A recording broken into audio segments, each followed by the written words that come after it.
Hi friends, welcome to English Mithra and this is Revati Krishnan, your trainer for the day. ലൈഫിൽ ഒരു പ്രാവശ്യമെങ്കിലും മാപ്പ് പറയാത്തവരായിട്ട് നിങ്ങളുടെ കൂട്ടത്തിൽ ആരെങ്കിലും ഉണ്ടോ? ഉണ്ടാവില്ല എന്നാണ് എനിക്ക് തോന്നുന്നത്. അഥവാ ഉണ്ടെങ്കിൽ ഞാൻ ഗണത്തിൽപ്പെട്ടതല്ല. എൻ്റെ ഒരു സ്വഭാവം വെച്ച് ഞാൻ ഭയങ്കര ക്ലംസി ആയതുകൊണ്ടായിരിക്കാം ഒരു ദിവസം 10 തവണയെങ്കിലും ഞാൻ സോറി പറയും. അപ്പോൾ സോറി എന്നുള്ളത് ഒരു കോമൺ വേർഡാണെന്ന് നമുക്ക് കൺസിഡർ ചെയ്യാം അല്ലേ? സോറി എന്ന് പറയുന്നത് നമ്മൾ എപ്പോൾ തെറ്റ് ചെയ്താലും നമ്മൾ സോറി പറയും.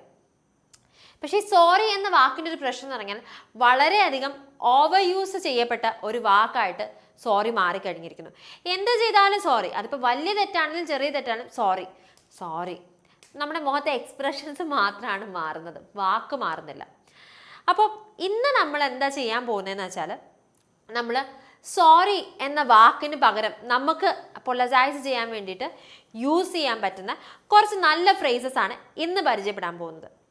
നമ്മൾ കൂടുതൽ ഞാൻ ദീർഘിപ്പിക്കുന്നില്ല. ലെറ്റ്സ് ഗെറ്റ് ഇൻ ടു ദ ക്ലാസ്. First phrase, I'd like to apologize for. I'd like to apologize for. ഈ ഫ്രേസിൻ്റെ അർത്ഥം എന്താണ്? I'd like to apologize for. എനിക്ക് മാപ്പ് പറഞ്ഞാൽ കൊള്ളാമെന്നുണ്ട്, എനിക്ക് ക്ഷമ പറഞ്ഞാൽ കൊള്ളാമെന്നുണ്ട്. എക്സാമ്പിൾ നോക്കാം. I'd like to apologize for my mistakes.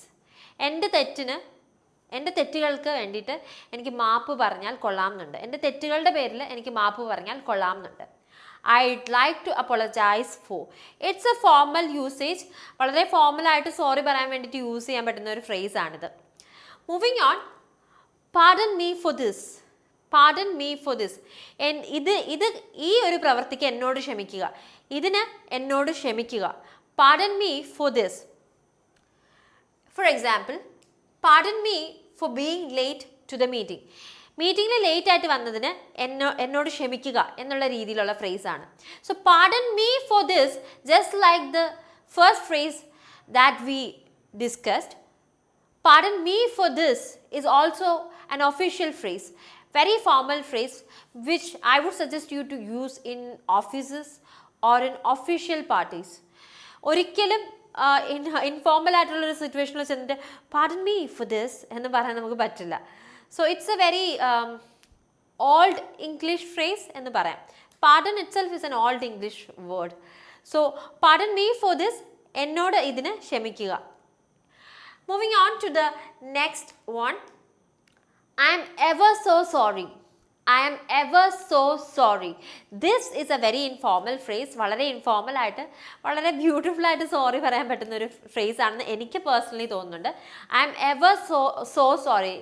ഒത്തിരി സോറി ഉണ്ട്. ഇതിലപ്പുറം വിഷമത്തോടെ എനിക്ക് സോറി പറയാൻ പറ്റില്ല എന്നുള്ള രീതിയിൽ I am ever so sorry. Example, I am ever so sorry for what I've done.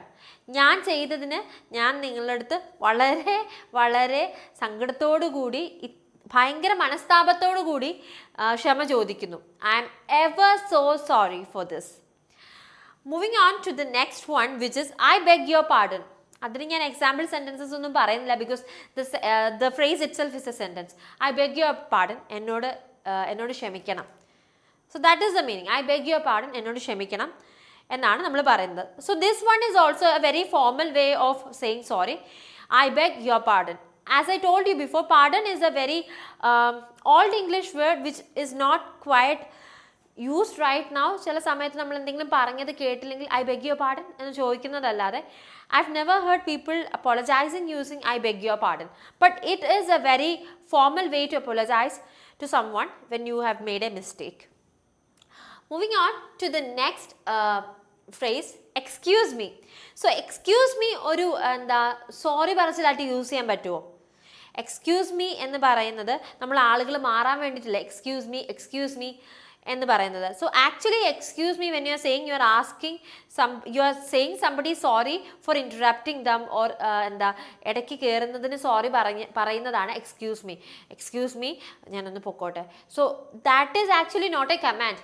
ചിലരൊക്കെ ഞാൻ കണ്ടിട്ടുണ്ട് നമ്മൾ കടയിലൊക്കെ നിൽക്കുമ്പോഴത്തേക്ക് പുറകിൽ വന്നിട്ട് എക്സ്ക്യൂസ് മീ എന്ന് ഉറക്കെ പറയുന്നത്.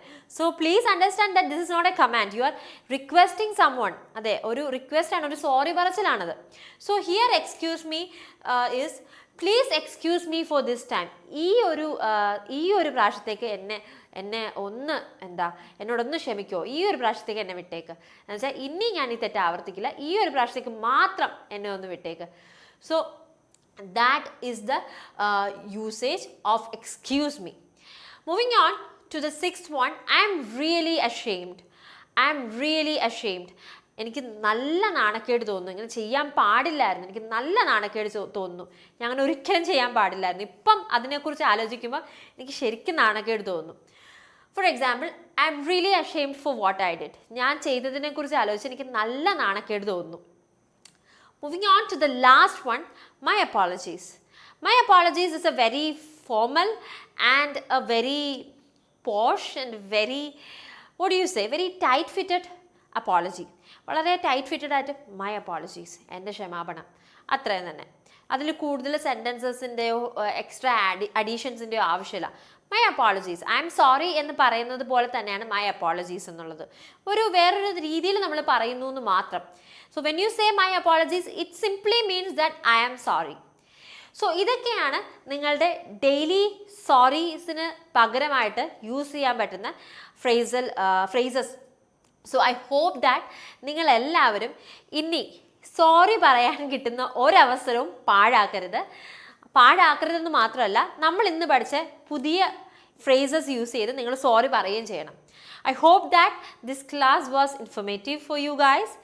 Hope you guys will have a blast today. Bye-bye.